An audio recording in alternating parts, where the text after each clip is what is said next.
Hey guys, in today's video I will show you how to add background to your video in CapCut.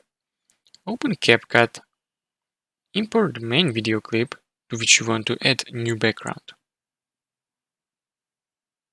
Drag the video clip to the timeline.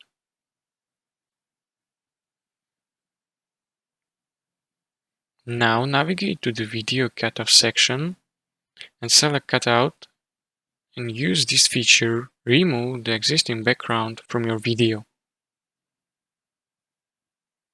Move edited video clip within the remove background to the higher track on the timeline. Import new background clip that you want to add to your video.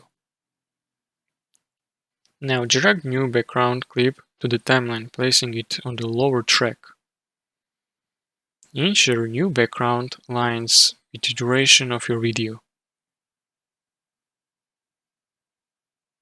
Now play your video to see how new background blends with your main footage.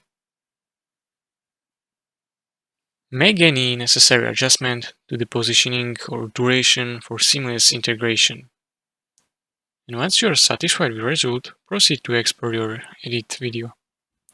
Click on Export option and choose your desired settings.